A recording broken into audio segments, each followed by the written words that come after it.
See, in the beginning when I told you I'm a generalist, there is a reason why. Because sometimes you're starting a fintech company and you just don't know where to begin. There's a lot of conversation around what you're doing. Yeah. I think it's really easy for a first-time founder specifically to get distracted. I judge African startups very kindly, but I think that the humanity in communication should not be lost. Welcome to the Wave podcast by Flutter Wave. In my opinion, the most down-to-earth podcast out there right now. We're going past the products and the tech to meet the people behind them. They're unfiltered, funny, free, exciting, and happy to be themselves and spar ideas. We make you feel like you're meeting them for the first time. I'm your host, Timmy Anako. Let's ride the wave.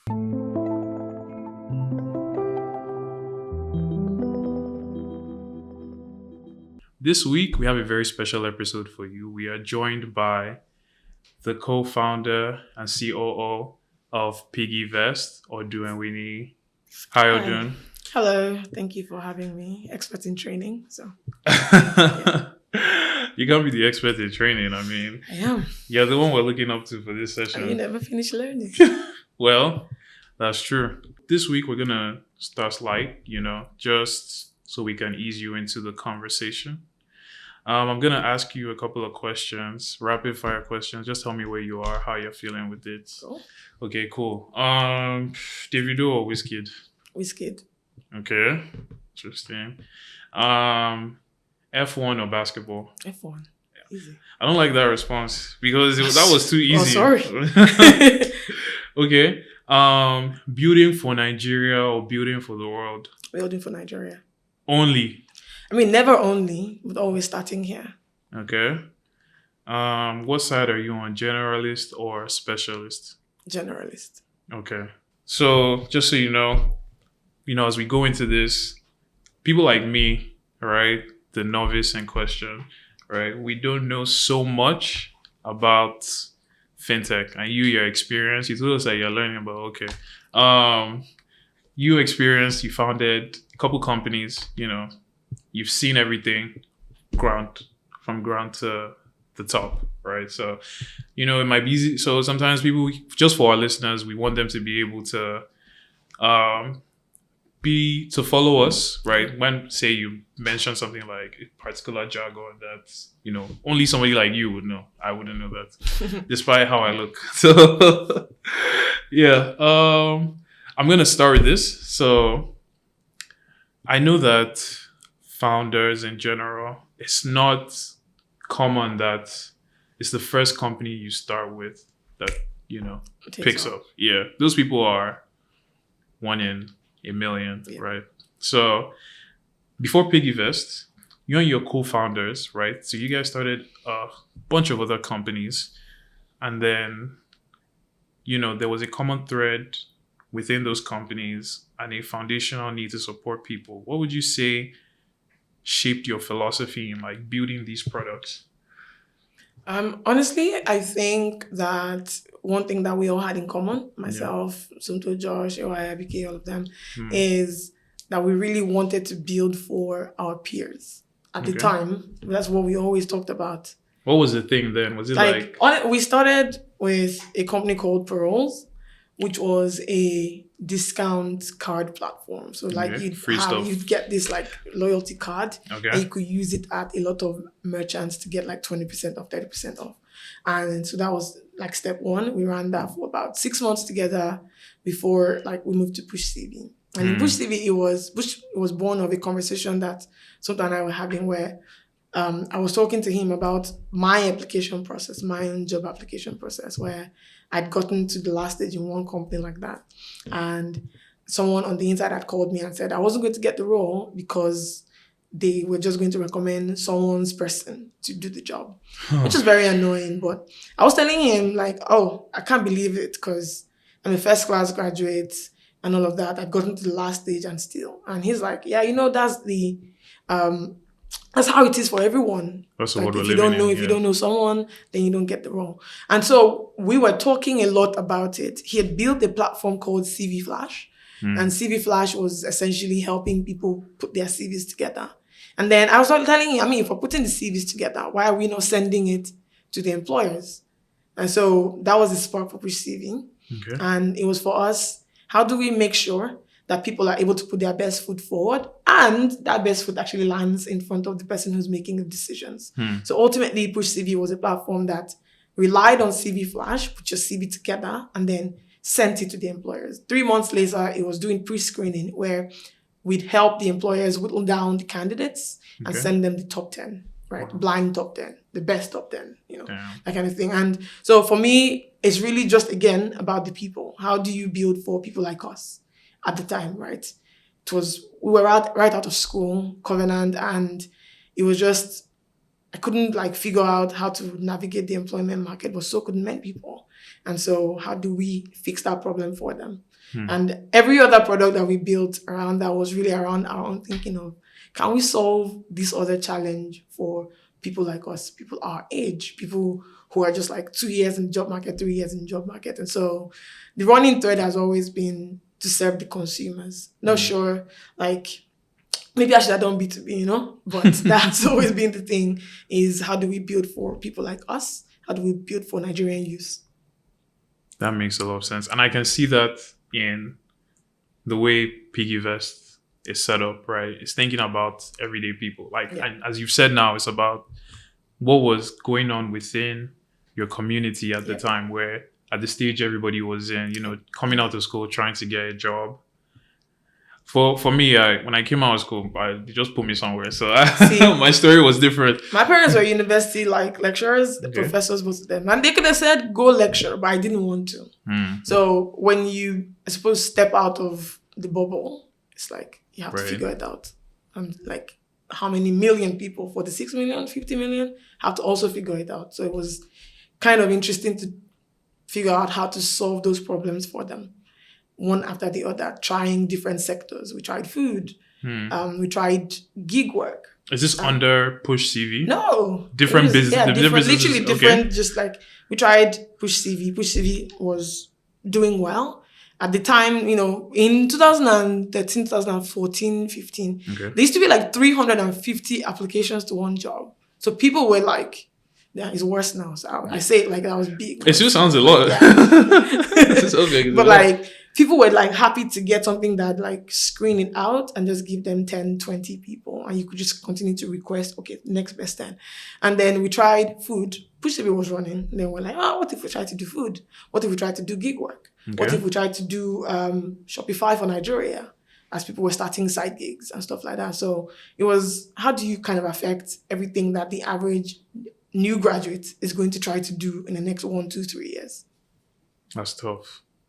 That's building for your peers. Yeah. Exactly. It has to me, it sounds like, when you and your friends are just sitting around talking, basically everything, community stuff, and then someone's and then the topic changes, and then it's oh man, I applied for this job, it didn't work out. Someone's me too, and then it sounds it's all those kind of environments that this idea was born out of. And we were all friends already. We went to the same uni, so it was just Covenant, very easy right? banter. Yeah.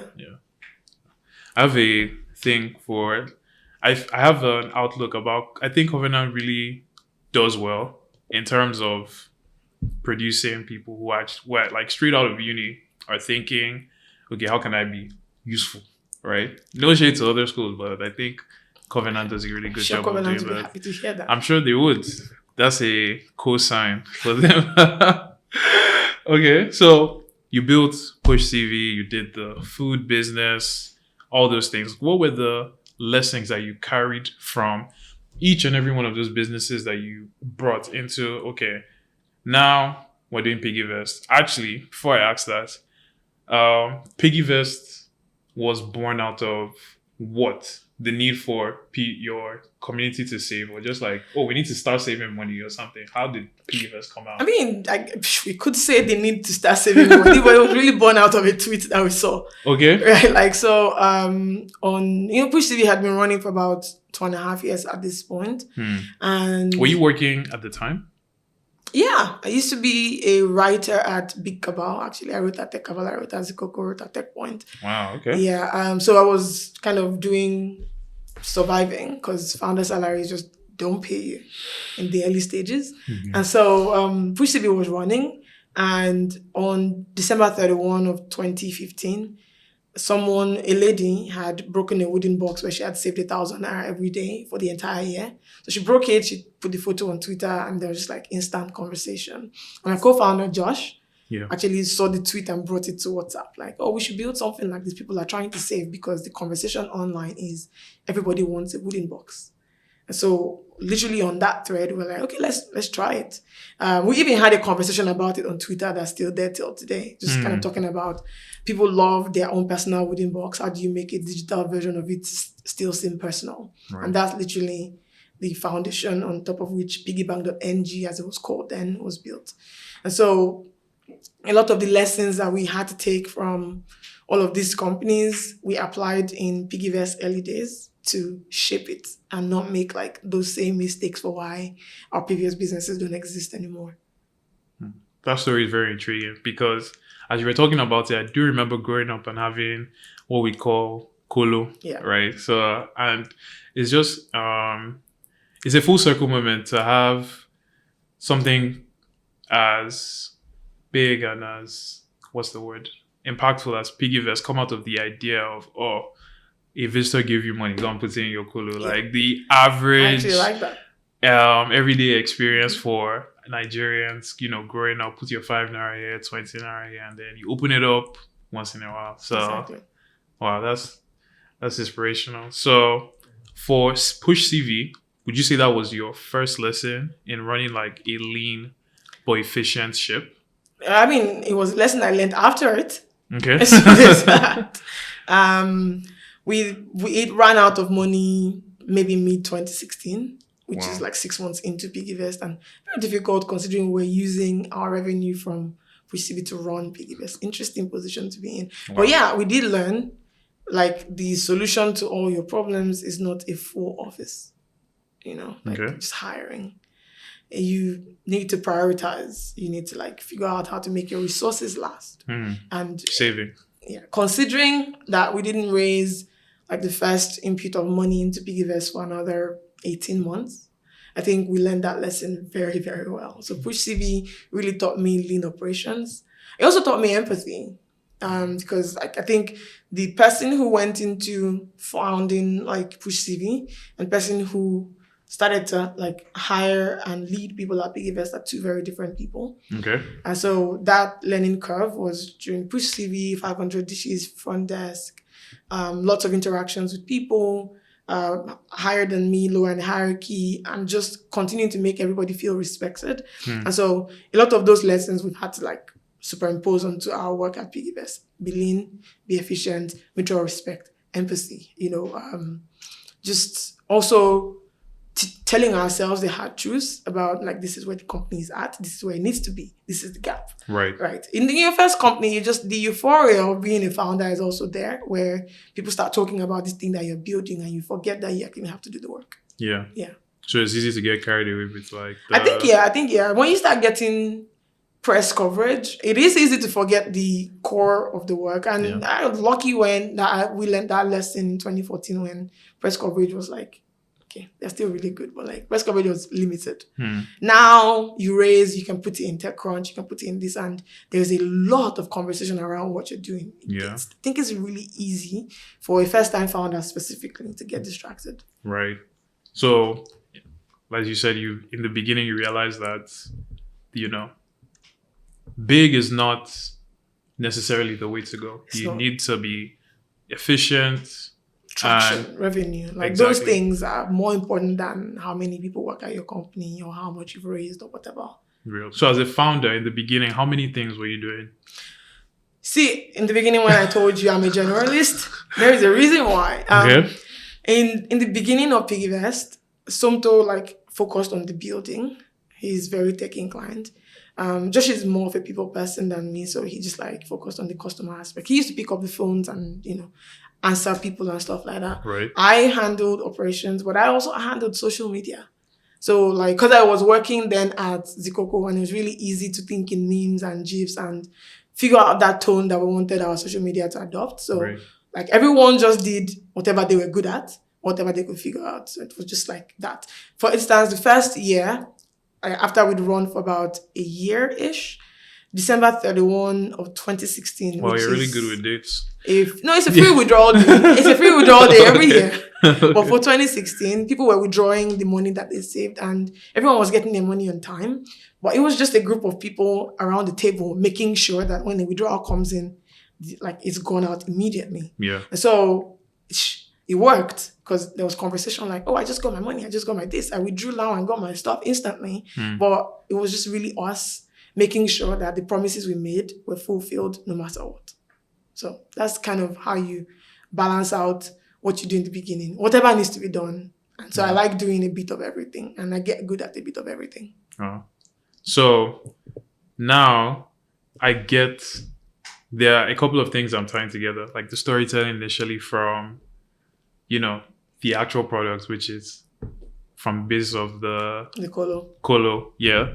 And then, your history or background working for Zikoko and then PiggyVest social media appearance. Because I have to say, your tweets, the interactions, the notifications I get because I have a PiggyVest account as well. They are always top tier. We have better people than me running it now.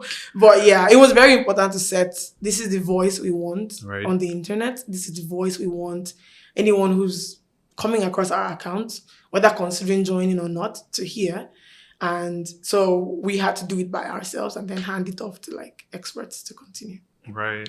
It does still have that theme of it being community based, right? Because some of the notifications, I'm like, yo, this is literally like my guy talking to me. That's it.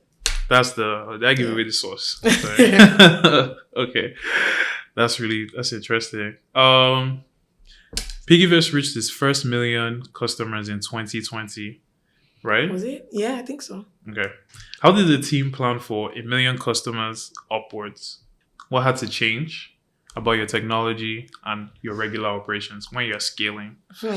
I think that, transparently speaking, it was at the 1 million we realized, so many things need to change. Because around that 1 million, we started realizing we were getting a bit buggier than usual, the app. And so the entire tech team had to get back to work. We have to revamp this entire thing. So it was around September 2020 that they rebuilt the entire thing. Wow. So again, you don't know what you don't know, right? And it makes itself known very, very quickly. So you're 1 million users now and just realize that there's a bit more elevation in how you usually get complaints. And that means you have to fix it. And that's alone is how we realize, okay, we need to scale out for the next 1 million. And credit to the product and engineering team, very little involvement from operations on this side. Okay. They had to go back inside and revamp our entire infrastructure to accommodate the number of people who were signing up. In 2020, it was very interesting that at that first 1 million, I don't think that I noticed when the next 1 million passed, just because it was a crazy influx. And so we had to get ready for that. What we learned was basically, your infrastructure is not ready, get it ready. Simple and short. And that's the work we had between September 2020 and I think it was done being built and deployed and everything in March of 2021. Wow. So the pandemic do you think the pandemic played a huge role in why there was an uptick in, the customers or, was it during that period where your team doubled down and decided, okay, this is the time where everybody's home, we have an opportunity to... Was it a conscious effort or was it just No, it wasn't a conscious effort. We did our part to support because we're very community-led. Right. And so we kept on figuring out how to help our users. But I also think that when there is tragedy, people look to things that are familiar to people that they know. And so a bunch of people were talking a lot about having stockpiled using PiggyVest and it had this ripple effect. And that's the thing about, I suppose, going back to 2016, investing in the communication with our people, right? Making sure that you using PiggyVest feels like you're talking to a human. And so when you refer it, it's like you're referring another human to this human you've gotten to know. And so by 2020, unknowingly to us, that network that we'd been working at was it had like massive effect for our user base in 2020. Because a fun thing was when we were going on, what's the word we called? Isolation, right? Everyone's going to their homes in March 2020. Lockdown. Yeah. I had told our treasury team, look, I think people are going to withdraw because they need to like buy resources and all of that. So we need to be very ready from a liquidity perspective. And it turns out they just wanted to put more. All right. They wanted to, so like people in times of tragedy, they want something that's stable, something they can trust, something that can hold value for them. And PiggyVest was that. And I think that explains the growth in 2020. That's amazing to hear you say that. I have a question though, but this is just for me. Are you anti-AI in terms of your communications because like you said, you always want that human effect or somebody talking to you, make you feel like it's real. Are you anti-AI in your communications? You try to keep things as limited as possible when it comes to artificial intelligence, engaging with your customers and, the comms and everything.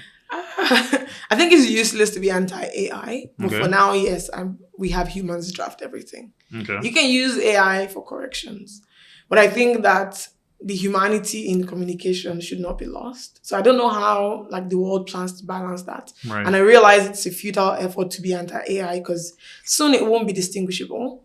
But I think that the element of humanity is important. So I insist that this be people talking. Right. Okay. That was just for me.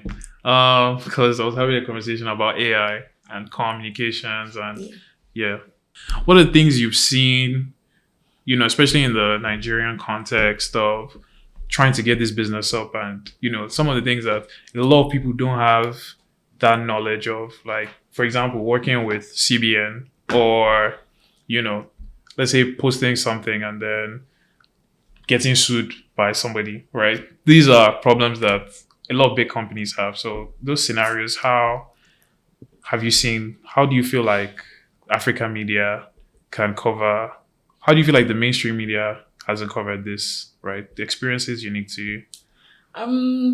Unique. I think one is there is a lack of attention on the specificity of Africa's problems. Right. The problems in the West are very interesting and they're very sexy. It's like, I'm solving a juicing app and all of those very fascinating things. But I think Africa's problems and just how basic and fundamental that they are usually escapes people. Right. Maslow's hierarchy. Yeah. We're at the bottom. We still are. People are solving, self-actualization. For the actualization, enlightenment, we're here, basic needs. Food, shelter. Yeah. And so for me, I think that a lot of our coverage has to be geared more towards figuring out what's solving all of these fundamental problems. I like to say this, that looking at an African startup is always very interesting for me from, say, a first check perspective. If there's 3 things that we need where we are, save us time, save us resources, save us energy as the average African. And if you're not doing two out of those 3 in whatever it is you choose to be solving, right, I think you will run into challenges no matter how far you've gone. Right. And so that being the basis of how African startups are covered, I think is the first thing. The second thing is I think we underestimate just how much infrastructural work the average African company has to solve. We are our own, how would I put it? Trying to avoid this word. Well, we run our own little cities. Okay. You provide your own transport for your staff. You provide your own food for the most part. You have to provide electricity because it's so unstable, and so on and so forth. Things that the breadths of the average Western startup will not touch.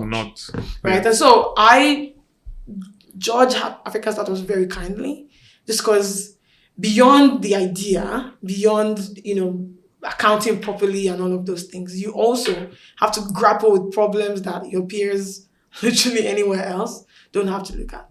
And then takes us to regulation, which is for a lot of people a line item, because if you go on a government website and you submit the form, if they say 7 days, you can come back there and download the form and it's there. Regulation for us isn't like that. It's not a line item. It's a little more involved. It's better now, I'll say, than 10 years ago, 12 years ago. Right. But it's still pretty involved, right? It's the people of it all. It's the clarity of it all, and it's the understanding of it, actually, because sometimes you're starting a fintech company and you just don't know where to begin. Right? It's when we started in 2016, it was really tough. Today, you're probably clearer, but there are still areas of fintech where you're not sure whether it's an MFB license that applies or a mobile money one, right? So those problems. And then I think the last thing will be that trust, right? Everyone says trust is a moat, but trust is also a burden. It's we live in a very, very low trust environment in Nigeria and then across the continent. So that means that any shock to the system, like, it affects you disproportionately. Like, your name might not be in the news at all, but yet you're seeing the effect on your bottom line. When mainstream media is covering Africa, I think that they need to cover it properly, empathetically, and very relative to our problems that are very different than those in the Western world. Like, we have just beyond anyone's sphere of interest, usually, problems that go beyond that. And so a lot of people that talk about African startups, African problems, don't dig beyond the surface. We need capital, right? But as this bear market has shown us, we need patient capital. Right. And a lot of capital is not patient. And yet it was being directed towards Africa. So.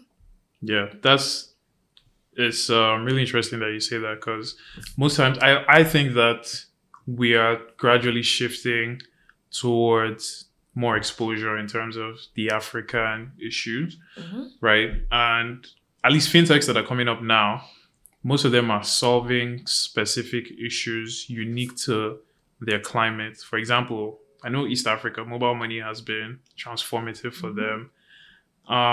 But here in Nigeria as well, sometimes it's like, you see the statistics and I'm like, how is it that about 80% of Africans or 80% of Nigerians don't have a bank account or aren't registered anywhere? Where's their information? How are we accounting for those people? Because their problems are not there yet. Like, when we started PiggyVest, people used to ask me, oh, when are you guys going to give PiggyVest to the bottom of the pyramid?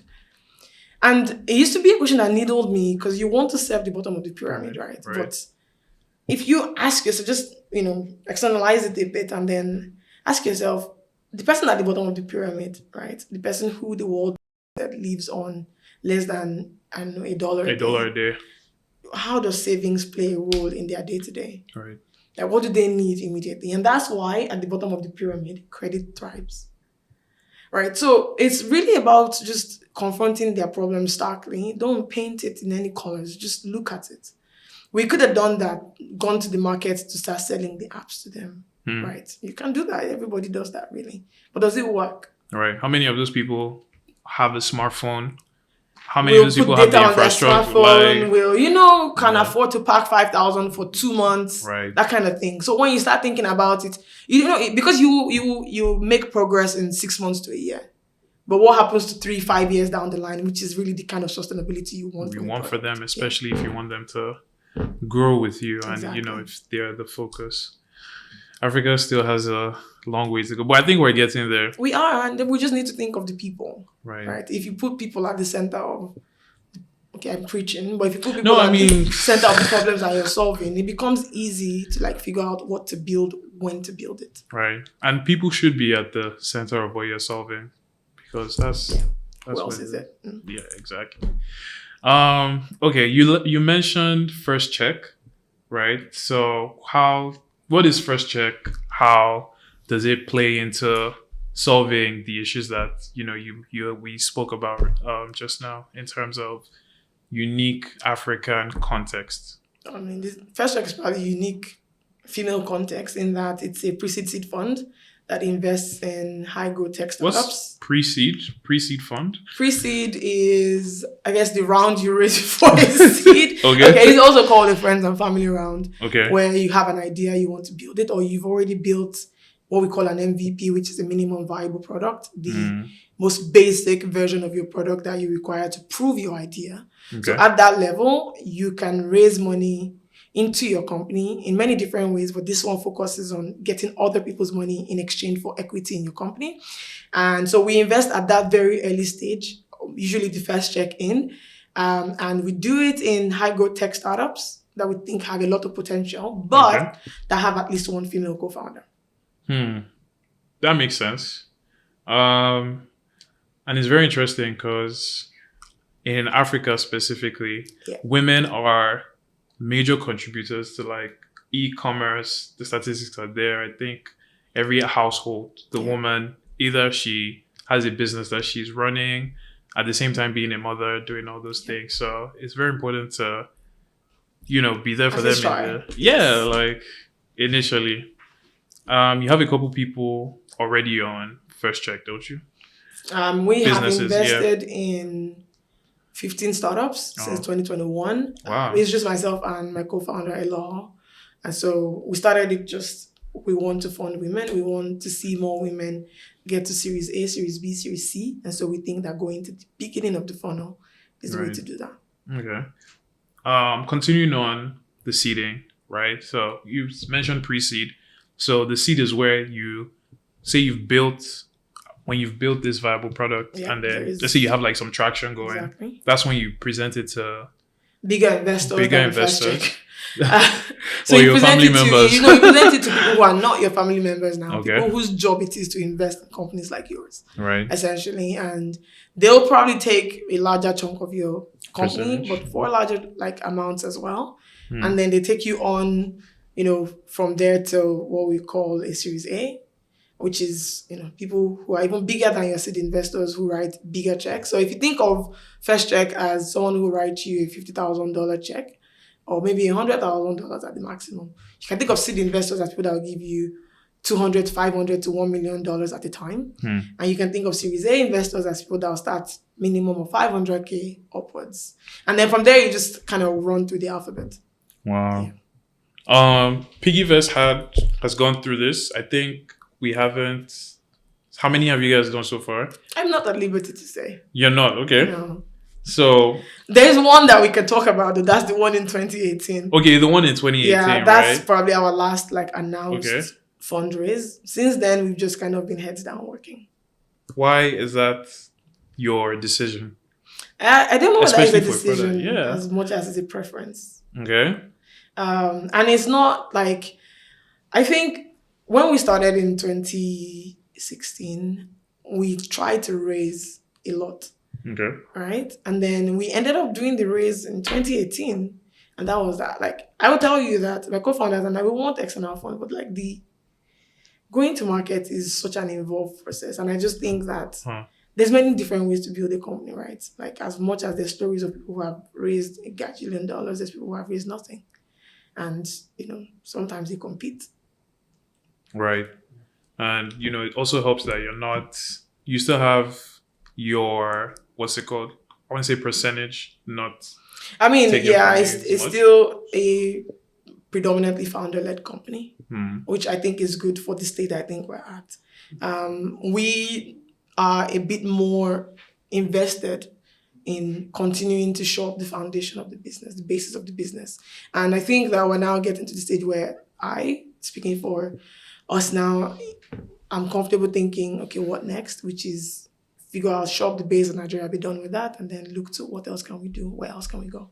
Okay. And then possibly exploring the option of going back, right? No, for definitely, expansion because and whatnot. Expansion is not something that you can do with your own pocket change. Very real. So what advice would you give to new startups coming in? Would you say, okay, when you're starting, it's important to go crazy on the seed funding if you can handle it, or, from your approach, what you've seen and how it suits you and what you're building right now, what advice would you give to people who are possibly in the same boat? To be honest, my advice is there isn't one way to do anything. Right. Do it your own way, because you're the one that has all of the context and all of the ideas about what your building is. Right. The only thing I'd say is be very honest with yourself. Right. And you see, it's so easy for us to be I'm a very blunt person and direct truths to other people. It's actually much harder to direct truths to yourself. Right. when you're starting, is this idea valid? No one knows whether an idea is valid more than you. Right? And then like when you have evidence in front of you, like that's presented, you can ask people, should I continue? Should I stop? They can't answer that question for you. Only you can. Right? Am I doing this the right way? If you sat with yourself and looked at like the sum total of all your efforts, only you can. And so the founder journey is very interesting because you relate with a lot of people, but also your, I suppose, locus of motivation has to be internal and you have to keep yourself honest. And that's where a lot of people, not just founders, struggle. And none of us have reached like the peak where, I know this. But it's actually a study in training that muscle. That's my only advice, is to train that self-awareness, that self-honesty like muscle. Because it's when you know it's time to stop. It's when you know this is just a pause. It's when you know I'm going down the wrong path. And people can do everything for you. They can mentor you. They can give you feedback. But all of those decisions ultimately lie with you, and that requires honesty. Right. So it's your, I don't want to say spirit, but your... It's not spirit though. Basically, your internal compass is like the main driver, and it's something that shouldn't be ignored as a founder. Yeah. Because I do see it that people tend to not trust themselves. Yeah. And you can think about it as when a founder, for instance, it's not all negative. Like when you're bullish about something and no one else believes in it, right? It happens for a lot of products. So you can think about it, should I shut down? But it's also, should I build? There's sometimes when you just know, right? And when you just know, you pursue it. Like a lot of people can be telling you no, but there's sometimes you're just sure. So sharpening that internal compass is very important. How's your internal compass right now? I give it a solid 80%. 80? Yeah. That's a big number. I like getting A's. Do you get A1s at the end of the year on your WAEC? I've gotten a B2 once on my WAEC. That was a very difficult year for all of us. B2s, wow. Yeah. B2s, I always get... It made me very sad. I'm the founder of the company. So yes. But people got A1 and it's like, okay, I guess you guys are using it better than me. Can't complain. How have you approached global instability in the world and basically general recessions into the business? Because Nigeria is the word we use is volatile. Whenever the market is volatile, that's everywhere we go. So how have you said, okay, this is what it is, and built either around it or taking into account of this volatility so that people can get the most out of savings and returns and whatnot? We just put together a really smart treasury team, same as every fund manager out there, right? Nigeria is volatile is not an excuse, unfortunately. Right. We kind of all have to deal. We have to live, and you have to do what you said you'll do. And so for us, it's just, okay, how do you do the research? Somehow, economists exist in this country, treasury executives, people that know a lot. Did you say economists exist? They do, they exist. There's smart economists that do fantastic work with actually predicting the direction of the economy. Even though it appears to us like, there's nobody knows what's going on. But some people do.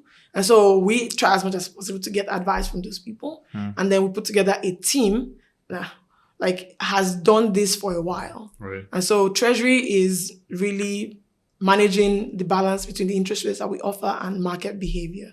And that's why it's literally written on the site that interest rates are reflective of market behavior. Okay. So because you cannot outpace Nigeria, the economy. You just can't. Realistically speaking, if you were doing that, then you're doing something else. And no one wants to be doing that. So. What is something else? Literally anywhere where you're offering people up to even 50% per annum. That's insane. That's insane. So if you I know what that something is. We don't mention it. It's the thing that should not be said. But we want to be able to give people competitive rates, but we also don't want to try to play the market. So it's basically our rates are reflective of market behavior. If they go up, we go higher for you. If they come down, unfortunately, we have to drop those rates. In this conversation, I feel like PiggyVest is my friend. And I've been the way, I'll let them know. They're looking out for me and whatnot. So that's what we're trying to do. It's kind of like a friend.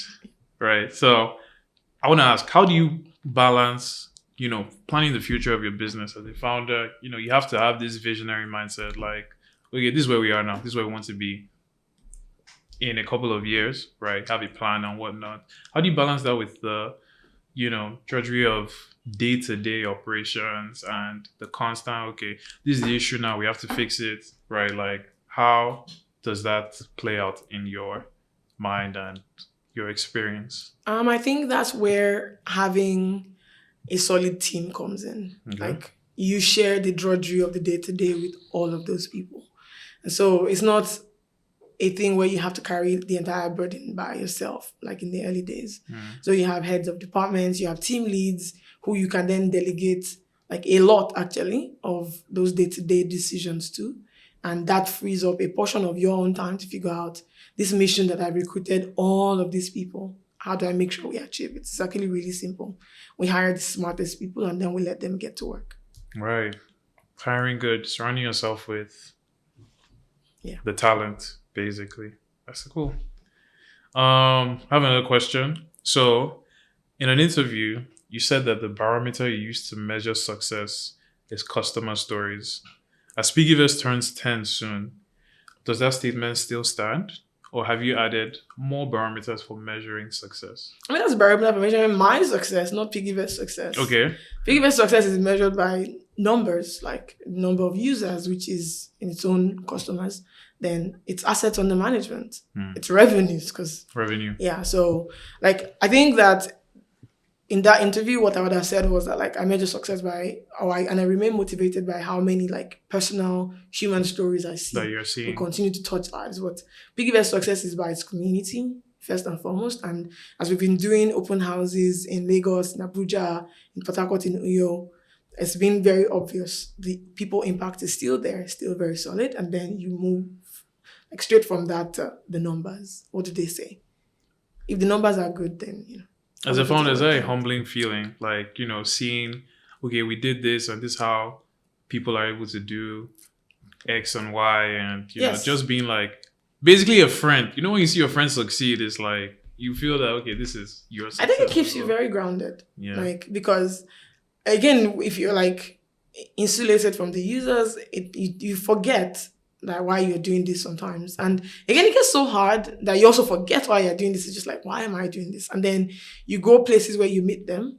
And luckily for me, I grounded a lot because I just see them at Ebano or something, and someone's telling me, oh, this helped me do X, Y, Z. And immediately you remember that this person and people like her are why you're doing this. And so I like it. I actually like the idea of gathering with our users every once in a while to hear from them. And to remind them, hey, this is what we can also do for you. Do you feel like that response makes me think, do you feel like you're a celebrity in the world of fintech? Not even. Not even. I think we have real celebrities in Nigeria, so I just let them, Okay, do you think you're the Beyonce of fintech? I do not think I'm Beyonce of anything. Have you seen Beyonce? She's excellent. I mean, you're excellent. Amen. No, not amen. I would say I don't do bad work. I do great work. But being the Beyonce of anything is probably much more than I would like to handle. She is doing it though. Again, it's Beyonce. Yeah. I just want to go to work, hang out with my friends, go home. Okay. Are you seeing Beyonce this summer? I am seeing Beyonce this summer. It's compulsory. Okay. Well done. Say hi to her for us. I will try. Okay. I've gotten the tickets as close as I can. So those ticket maybe she'll look at me.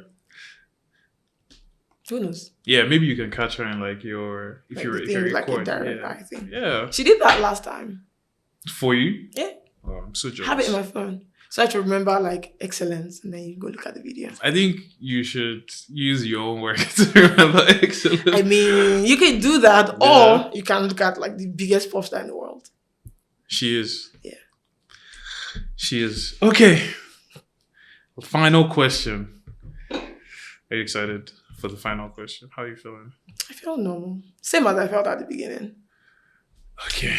All right. Final question. What do you know now that would have maybe made your journey a little bit easier if you knew while you were starting out? literally every single thing I know about regulation. Yeah, that was learned it at least 2 years too late. Wow. Yeah, like started taking it very, very seriously 2 years in. I wish we'd done that at the beginning. But the flip side of that is maybe it would have been less exciting. Who knows? But yeah, everything I know now, if I'd known it then, it would have been smooth. Yeah, but it's like... Smoother. Yeah, for example, if you have no clue about what's flammable and what's flammable and stuff, and then something just catches fire in your house, it's exciting. Like, I have to... Rather than, just living life boringly. So no fire, so safe. I mean, I feel like the CBN will take massive issues with that.